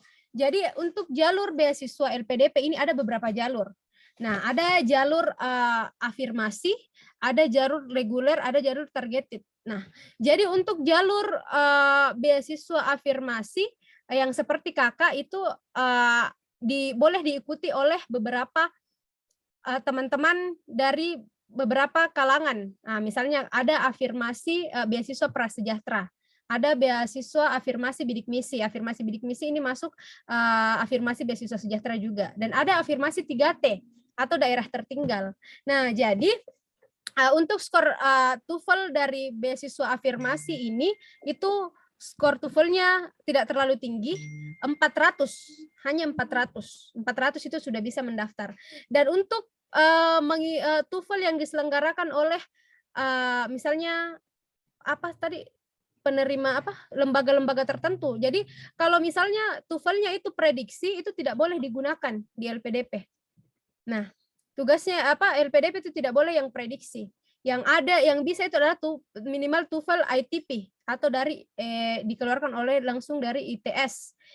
Jadi seperti itu ya. Jadi tidak sembarangan. Jadi ada TOEFL, kalau TOEFL karena kita bertanya TOEFL, jadi TOEFL-nya itu harus 400 kalau afirmasi. Nah, kalau afirmasi itu yang bisa daftar siapa saja, Kak? Tadi yang penerima bidik misi yang seperti Kakak sudah daftar bidik misi, penerima bidik misi sebelumnya. Kemudian yang dari keluarga prasejahtera punya surat keterangan tidak mampu. Nah, ada juga yang dari 3T yang untuk orang-orang dari Indonesia bagian timur. Itu bisa. Nah, untuk yang selanjutnya adalah TOEFL untuk persyaratan bagi orang yang jalur reguler. Kalau teman-teman bukan penerima bidik misi, tidak tinggal di daerah 3T dan bukan tidak punya surat keterangan tidak mampu atau dari keluarga bukan dari keluarga prasejahtera, teman-teman bisa daftar jalur reguler. Nah, kalau jalur regulernya ini dia itu TOEFL-nya agak tinggi, 500 untuk dalam negeri. Nah, luar negeri kalau untuk luar negeri lagi berbeda. Jadi jangan sembarangan untuk TOEFL-nya. Harus betul-betul lembaga yang bekerja sama mengeluarkan sertifikat TOEFL ITP, itu minimal ITP, bisa juga ABT, tapi dari instansi tertentu yang dari ITS. Kalau prediksi itu tidak bisa, kan biasa ada kita ikut seminar kemudian ada TOEFL prediksi, itu tidak boleh digunakan karena itu hanya sistemnya prediksi. Dan untuk yang terakhir, apakah ada mentoring setelah ini ya? Mungkin teman-teman dari UIN ya bisa mengadakan itulah, mungkin bisa kita sharing di kesempatan selanjutnya untuk beasiswa LPDP ini, karena setiap tahun memang banyak peminatnya beasiswa LPDP ini, karena sedikit motivasi. Benar-benar LPDP itu sangat, selain banyak cuannya ya, kita juga akan punya circle yang luar biasa. Bayangkan kalau kita lolos LPDP, kita akan satu circle dengan Maudy Ayunda, kita akan satu circle dengan Tasya Kamila, dengan pendiri Ruang Guru dan sebagainya. Itu kan luar biasa. Dan memang semua dibiayai oleh LPDP. Kalau dalam negeri itu uang bukunya per tahun 10 juta. Uang hidupnya itu ini dalam negeri ya, uang hidupnya itu 3.600.000 sampai 4 juta untuk 1 bulan. Ini bulan teman-teman. Uang tesis juga ditanggung itu 15 juta untuk S2. Kalau yang di luar negeri ya lebih parah lagi, lebih banyak lagi. Dia sampai 21 juta per bulan, 24 juta per bulan. Nah, makanya wajar seleksinya LPDP itu ketat, karena memang betul-betul mencari orang yang berkualitas. Dan kalau kualitas itu, bagaimana cara membentuk kualitas diri itu harus dimulai dari sekarang. Mungkin itu ya. Silakan, selanjutnya. Baik, itulah tadi tanggapan dari pemateri kita terkait pertanyaan dari Saudara Ahmad Syarif.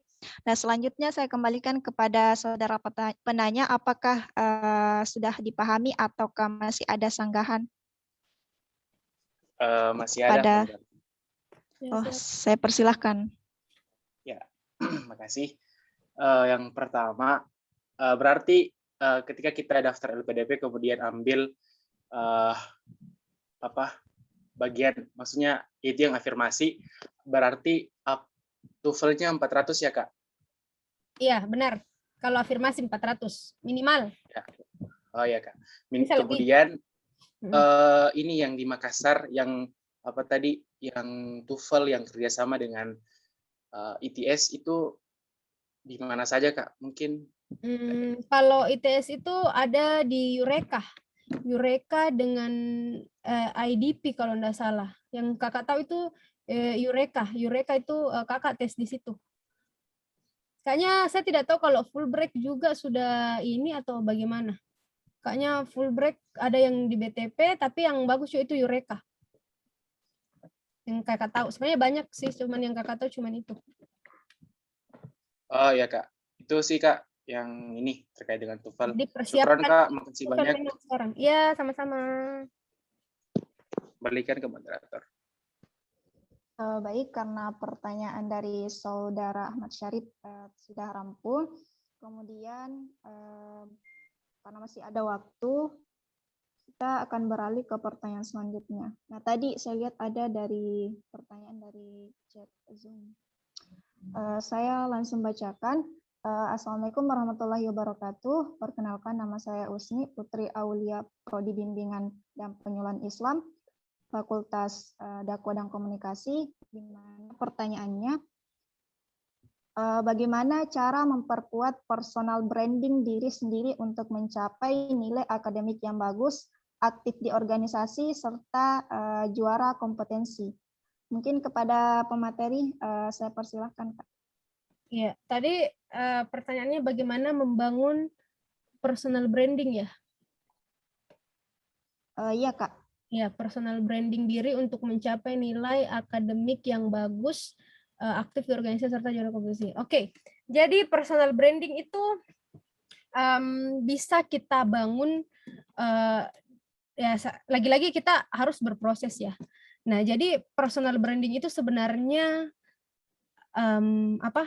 ini ya, bagaimana biar diri kita tuh ada nilainya seperti itu. Yang membedakan kita dengan orang lain itu apa? Nah ya pastinya itu harus berproses ya. Cara untuk meningkatkan personal branding itu ya salah satunya adalah dengan berprestasi.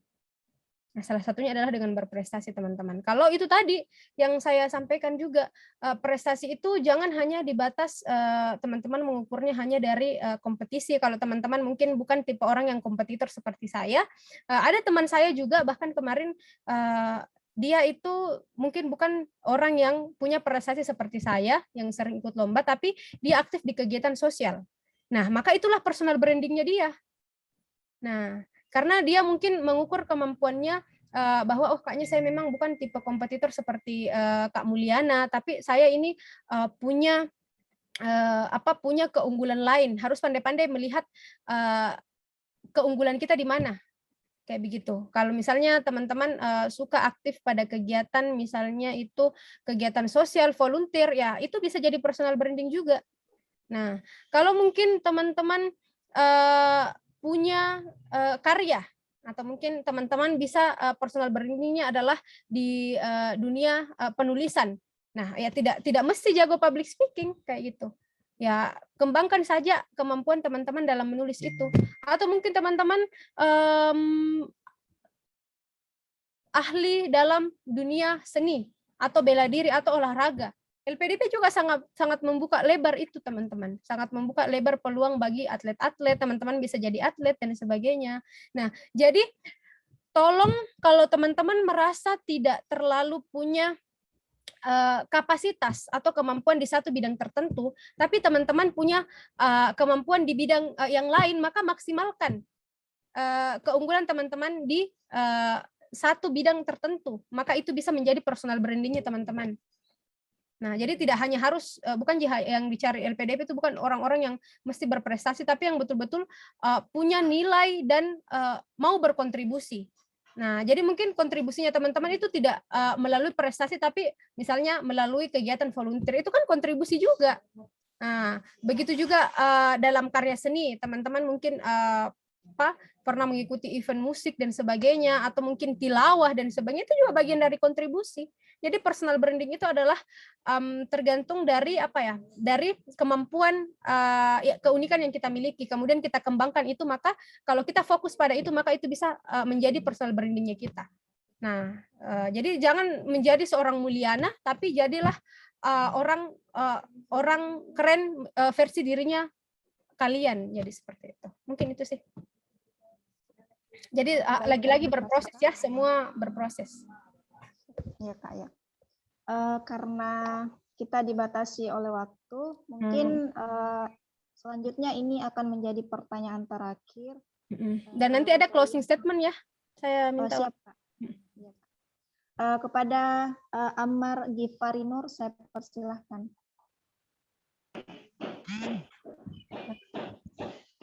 Ya. Bismillahirrahmanirrahim. Assalamualaikum warahmatullahi wabarakatuh. Waalaikumsalam warahmatullahi Assalamualaikum warahmatullahi wabarakatuh. Terima kasih kesempatan yang diberikan oleh moderator. Pertama-tama, perkenalkan, nama saya Ammar Gifari Nur dari Teknik Perencanaan Wilayah dan Kota, Fakultas Sains dan Teknologi, Angkatan 2021. Pertanyaan saya menuju kepada pemateri, yaitu Kak Mulyana Mursalim SH. Pertanyaannya yaitu, apa ada tips atau trik dari kakak sendiri yang bisa kami terapkan nantinya agar mudah untuk lolos dari sesi wawancara untuk mendapatkan beasiswa? Karena tidak jarang pada sesi ini banyak mahasiswa yang tidak bisa melanjutkan ke tahap berikutnya. Mungkin itu saja pertanyaan dari saya. Sekian, wabillahi taufiq wal hidayah. Wassalamualaikum warahmatullahi wabarakatuh. Waalaikumsalam warahmatullahi wabarakatuh. Jadi inti pertanyaannya Kak, tips and trick lulus di seleksi wawancaranya Kak. Kepada Kak Mulyana Mursalin, saya persilahkan. Ya. Kalau ini saya mungkin share screen ya, teman-teman ya, supaya bisa ini. Oke. Untuk siapa tadi yang bertanya, Ammar ya, ini kakak akan share screen. Kelihatan ya? Iya Kak, terlihat. Jadi persiapan sebelum tes wawancara, tips dan triknya itu, nah yang pertama itu selain dokumen administrasi ya, ini karena wawancaranya online untuk saat ini, jadi biasanya kalau misalnya offline pada saat nanti zamannya siapa tadi namanya, saya lupa namanya, itu harus menyiapkan semua dokumen administrasi, ada dokumen pendukung, pahami dokumen, tapi ini kita tidak akan fokus di situ, nah kita akan kita akan fokus di sini. Nah, oke. Tips untuk lolos wawancara. Yang pertama itu adalah kita harus lakukan simulasi. Nah, untuk wawancara. Jadi ini yang kakak lakukan. Jadi kita fokus lakukan simulasi. Ini terkait dengan administrasi ya. Nah, kita harus lakukan simulasi. Jadi simulasi ini penting karena ini akan sangat untuk melihat teman-teman nanti latihan. Jadi memang harus punya mentor atau senior yang sudah lulus beasiswa LPDP untuk simulasi wawancara dengan teman-teman. Jadi kita harus minta penilaian juga. Jawaban yang kita anggap baik belum tentu baik bagi orang. Nah, jadi memang harus memperbanyak latihan, itu tips wawancara. Kemudian latihan speaking. Nah, untuk menjawab pertanyaan baik dalam bahasa Indonesia maupun bahasa Inggris. Jadi memang kita harus latihan. Jadi sebelum memang kakak kemarin wawancara itu, karena ada 3 proses seleksinya, seleksi administrasi, seleksi substansi, dan terakhir itu adalah seleksi wawancara. Jadi memang kakak latihan juga. Kakak banyak ikut mock up interview. Jadi kakak latihan interview dan sebagainya, kemudian nonton-nonton video di YouTube, oh bagaimana cara menjawab pertanyaan. Nah, kemudian ini, kita bisa buat list pertanyaan dan jawaban sebaik mungkin. Jadi kita bisa list-list, oh kira-kira yang ditanyakan nanti apa ya, dan sebagainya. Nah, yang paling penting juga selain ini adalah, yang paling penting selain beberapa hal tadi yang sudah saya sampaikan, juga itu adalah yang pertama, kalau wawancara itu adalah, kalau kita wawancara pasti kita mau terlihat menjadi orang yang sempurna begitu, atau orang yang punya nilai, orang yang memiliki nilai di hadapan pewawancara. Tapi cara menyampaikannya juga itu kita harus pandai-pandai teman-teman, jangan terlalu show up. Nah, jangan terlalu show up, artinya kita, misalnya saya nih mau menyampaikan, oh iya Ibu, saya prestasi saya begini dan sebagainya. Tetap sampaikan itu, tapi dengan cara down to earth kayak begitu, tetap membumi, tetap merendah. Jadi jangan sampai kita terkesan bahwa kenapa terlalu terkesan menyombongkan diri ya. Nah, ini yang saya pelajari juga. Jadi ini perlu diubah ketika kita teman-teman, dan tips yang lain itu adalah jawab pertanyaan pewawancara saja. Nah, jadi terkadang ada pewawancara yang menanyakan, ada orang yang diwawancara itu dia menjawabnya di luar dari apa yang ditanyakan. Jadi jawab saja apa yang ditanyakan. Nah, mungkin itu sih tipsnya, selain banyak-banyak latihan wawancara, kemudian harus juga dipelajari. Kalau misalnya di awal itu kita harus paham, oh ternyata yang wawancara kita ini dari akademisi. Maka otomatis perbaiki attitude kita dalam menjawab, jangan asal jawab saja. Jangan asal jawab dan kemudian kalau mau menjawab mengkaitkan itu dengan prestasi dan sebagainya. Kan pewawancara itu setelah sebelum kita wawancara dia memegang CV kita. Jadi dia tahu oh siapa kita. Bahkan dia sudah mempelajari. Ya, oh ternyata si ini si Mulyana atau mungkin tadi si Ammar, oh orangnya begini dan sebagainya. Jadi tinggal kita berusaha meyakinkan. Wawancara itu adalah poinnya adalah berusaha meyakinkan bahwa kita layak. Tapi jangan dengan cara show up, karena ini banyak ya teman-teman kemarin yang jatuh di situ karena dia kayak terlalu oh ya Bu, saya juara ini Bu, kemudian saya juara ini dan sebagainya. Tidak. Caranya itu adalah tetap baik Ibu, kemarin ketika saya mengikuti ini saya sempat mendapatkan juara di sini dan sebagainya. Pokoknya jawab dengan tenang, fokus, kemudian pahami baik-baik apa yang ditanyakan oleh pewawancara. Nah, karena jangan sampai kalau pewawancaranya jealous dengan teman-teman dan menganggap bahwa teman-teman ini pribadinya kayak terlalu show up dan sebagainya, itu bisa akan menjadi bumerang bagi teman-teman. Meskipun nilai teman-teman di wawancara tinggi karena banyak prestasi dan sebagainya, tapi ternyata ada satu hal yang tidak, ini di LPDP ya, yang tidak mendorong atau yang membuat pewawancara tidak meloloskan teman-teman. Jadi itu hati-hati. Jadi hati-hati saja menjawab. Itu sih tipsnya. Tetap menyampaikan poin keunggulan kita tapi dengan cara down to earth kayak gitu. Tetap membumi. Itu ya. Baik, terima kasih Kak atas tanggapan dari pertanyaan Saudari Ammar Gifarinur. Selanjutnya saya kembalikan kepada penanya, apakah sudah dipahami atau mungkin masih ada tanggapan? Terima kasih atas penjelasan yang diberikan oleh Kak Mulyana Mursalim. Dan mungkin untuk dipelajari selanjutnya tips dan triknya bisa di-share di kolom chat, Kak. Ya, siap. Terima kasih. Assalamualaikum warahmatullahi wabarakatuh. Waalaikumsalam warahmatullahi wabarakatuh. Karena kita sangat dibatasi oleh waktu, dan sekarang sudah menunjukkan pukul 15.03. Jadi tadi diskusi kita sangat interaktif. Nah, selanjutnya mungkin kita ke sesi terakhir. Sesi closing statement dari pemateri. Kepada Kak Mulyana Mursalim, saya persilahkan. Ya, ini saya sangat suka ketika berbagi ini ya dengan teman-teman, itu saya sangat senang ketika saya bisa memberikan quotes atau mungkin memberikan motivasi, karena semoga ini bisa memotivasi teman-teman untuk bisa lolos beasiswa juga. Nah, jangan pernah lupakan komitmen dan pentingnya konsistensi teman-teman dalam berproses, begitupun dalam meraih beasiswa. Hal yang paling sering diabaikan oleh orang-orang yang memiliki mimpi besar dalam mengupayakan impiannya adalah kadang kita tidak komitmen dan senantiasa bersabar melewati seluruh proses di dalam perjalanan menuju impian. Jadi memang kita harus konsisten, harus komitmen, dan harus memang fokus. Kalau kita mau daftar beasiswa A, beasiswa B, berarti tanamkan dalam hati kita bahwa kita harus fokus dan harus konsisten. Banyak belajar, banyak bertanya pada orang yang sudah menjadi awardee. Nah, jadi banyak yang jatuh di sini karena dia tidak konsisten begitu. Padahal kalau kita mau bersabar sedikit lebih lama, maka akan banyak hal ajaib yang melampaui apa yang kita impikan. Nah, ini juga teman-teman, terkadang dalam prosesnya itu kita harus sabar.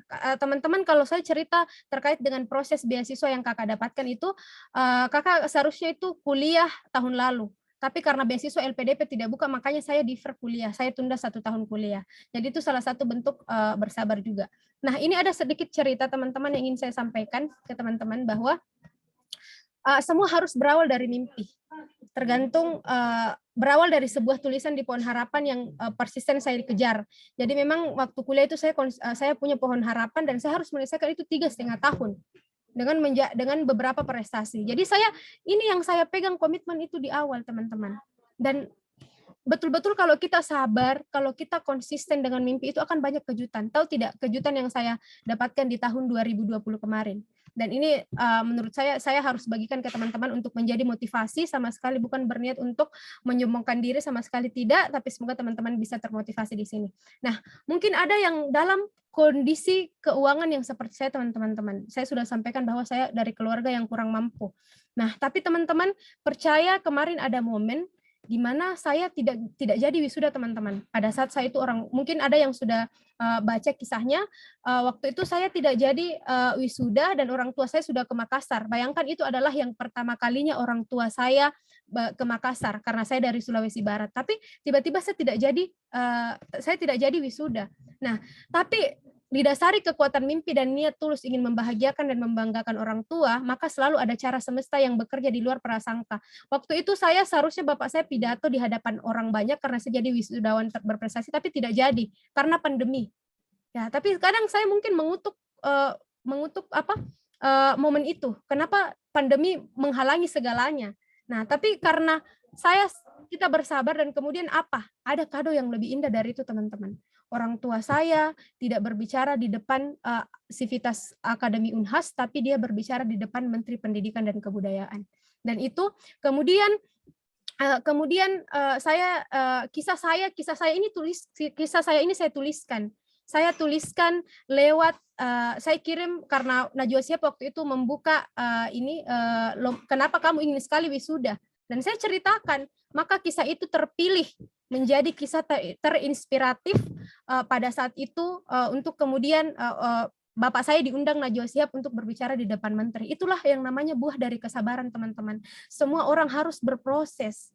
Nah, jangan teman-teman kalau gagal pada satu beasiswa, teman-teman pasti merasa bahwa kayaknya memang bukan jalannya saya. Tapi mungkin Tuhan menyediakan kado terbaik. Seperti itu, teman-teman. Dan semua memang harus berawal dari mimpi.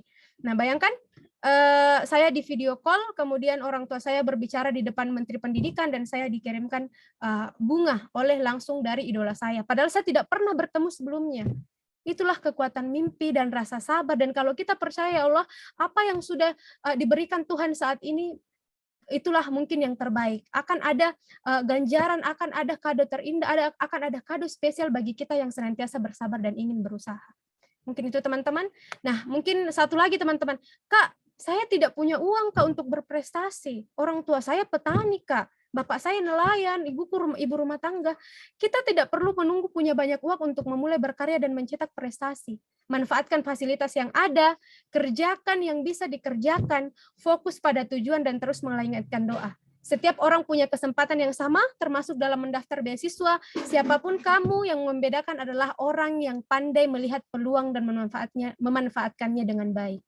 Itu dari saya, teman-teman. Jadi jangan berkecil hati, teman-teman, yang dari keluarga yang sama dengan kakak. Kita tetap harus bermimpi setinggi langit, teman-teman. Kalaupun kita jatuh, kita akan jatuh di antara bintang-bintang. Jadi jangan pernah berhenti untuk melangitkan mimpi.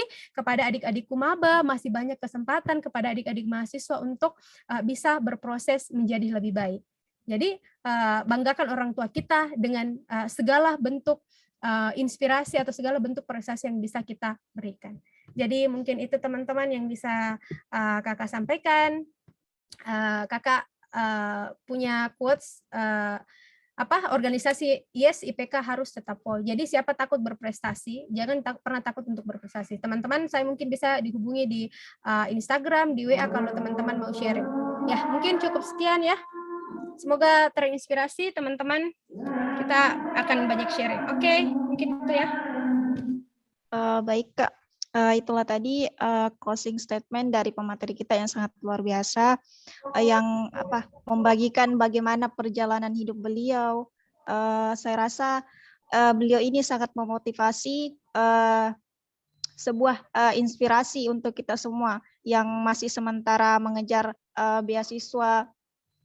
Jadi kesimpulannya agak banyak sekali kesimpulan untuk hari ini, tapi pada intinya karena sebagaimana yang dikatakan di awal oleh pemateri kita bahwa mendapatkan beasiswa itu tidak semudah seperti kita membalikan sebuah telapak tangan, tapi semuanya itu membutuhkan proses, membutuhkan sebuah perjuangan yang benar-benar kita harus bersungguh-sungguh untuk mencapai target kita. Jadi mari kita menjadi mahasiswa ideal, mahasiswa berprestasi, di mana IPK kita tetap terjaga, organisasi kita tetap lancar, dan ikut dalam berbagai kompetensi. Nah, insya Allah dengan ketiga jalan itu, maka tentunya kita akan dipermudah dalam mengapply sebuah beasiswa, apalagi jika hubungan kita dengan Allah kita perbaiki lagi, maka insya Allah jalan kita akan semakin dimudahkan. Nah, mungkin itu saja diskusi kita pada hari ini. Saya selaku moderator ingin meminta maaf apabila terdapat kesalahan selama saya memandu diskusi talk show sesi 1 ini. Kemudian marilah kita akhiri diskusi kita dengan cara sama-sama membaca hamdalah, kemudian dilanjutkan dengan doa kafaratul majelis. Alhamdulillahirrahmanirrahim, subhanakallahumma bihamdik, asyhadu an la ilaha illa anta, astaghfiruka wa atubu ilaik. Nah, selanjutnya saya kembalikan kepada panitia.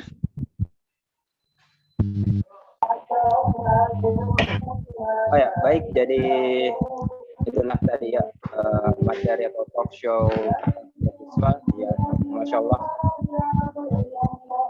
ya, luar biasa dari materi kita pada hari ini. Semoga teman-teman semua dapat mengambil ibrah, dapat mengambil manfaat dari diskusi pada hari ini. Ya, mungkin operator ya untuk secara simbolis bisa menampilkan sertifikat penghargaan buat ya pemateri kita pada hari ini.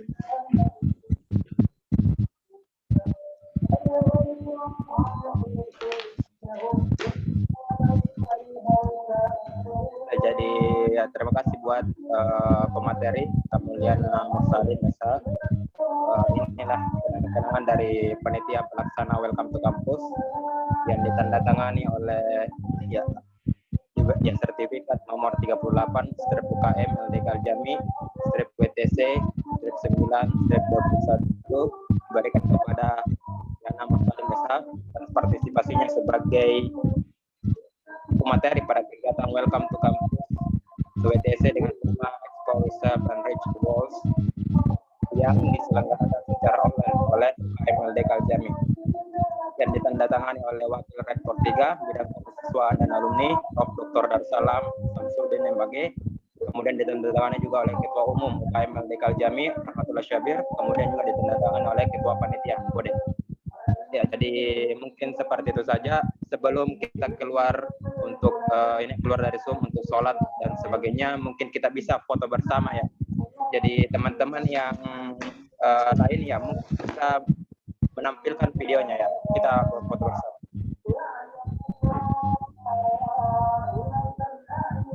Ya, jadi teman-teman yang belum aktifkan videonya boleh foto bersama. Ya, silakan Anda, kita hitung ya. Untuk semua ini, untuk semua peserta.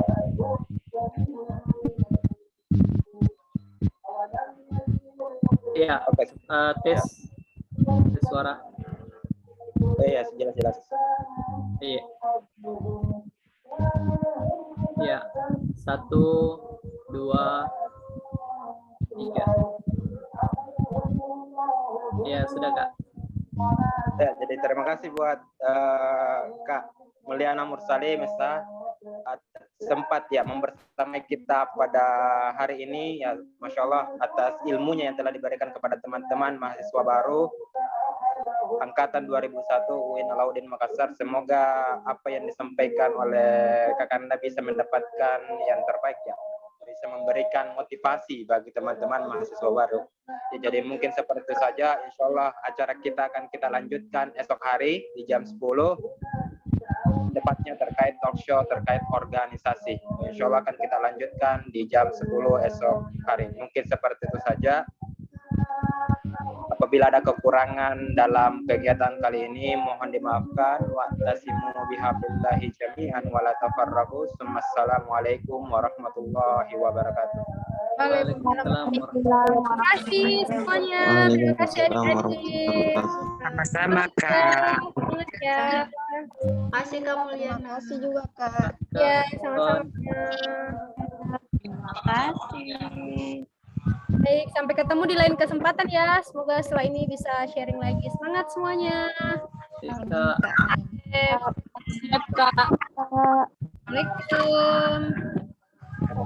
Waalaikumsalam warahmatullahi wabarakatuh. Halo. Nanti by ore